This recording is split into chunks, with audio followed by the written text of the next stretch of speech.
Merci beaucoup. La parole est à Louise Morel pour le groupe démocrate et pour 3 minutes. Merci Monsieur le Président, Monsieur le Ministre, merci pour cet exposé préliminaire passionnant sur les différents points qui font la priorité de votre ministère. À l'heure de la sobriété et de la décarbonation, de cap que nous partageons bien évidemment avec le groupe démocrate, il est également nécessaire de s'intéresser aux déchets dans nos mers et océans et à leur bonne gestion.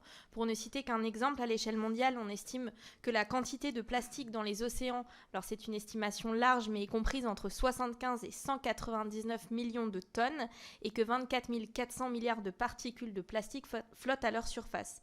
Aussi, pouvez-vous nous indiquer les actions portées par le gouvernement en la matière afin de réduire ces pollutions aux dégâts considérables sur notre faune et notre flore maritime?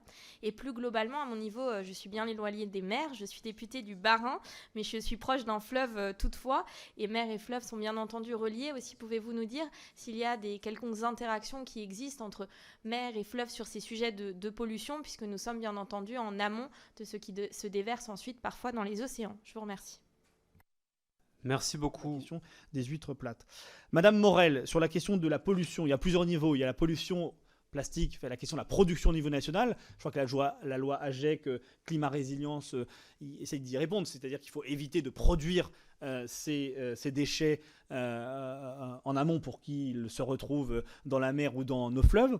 Le deuxième niveau, c'est celui, notamment avec les pêcheurs plus spécifiquement, c'est de travailler sur les filets et sur l'abandon des filets en mer avec des techniques innovantes. Avec l'Ifremer, on y travaille. Ça, c'est un sujet sur lequel on doit vraiment accélérer pour éviter d'avoir justement cette pollution plastique de tous les secteurs, la pêche, mais bien évidemment tous les autres. On a le sujet des microbilles plastique également. Au niveau international, c'est un combat que l'on porte à l'OMI. Vous avez vu ces échouages qui arrivent sur nos côtes. Et donc là, on a trois ambitions et trois actions très concrètes.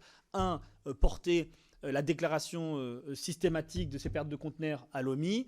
Et deux, avoir des méthodologies pour mieux tracer les conteneurs. Et puis, je crois qu'il faut des mécanismes de sanctions peut-être beaucoup plus coercitifs, ou en tout cas beaucoup plus dissuasifs sur le sujet. Donc c'est différentes échelles, mais en tout cas ça fait partie d'une attention particulière avec à l'ONU, dans la continuité, nous espérons, de ce multilatéralisme environnemental qui fonctionne, COP15, traité BBNJ, un traité sur la pollution plastique qui sera discuté à Paris avec le programme des Nations Unies pour l'environnement et qui viendra là aussi, je crois, à la fois concrétiser et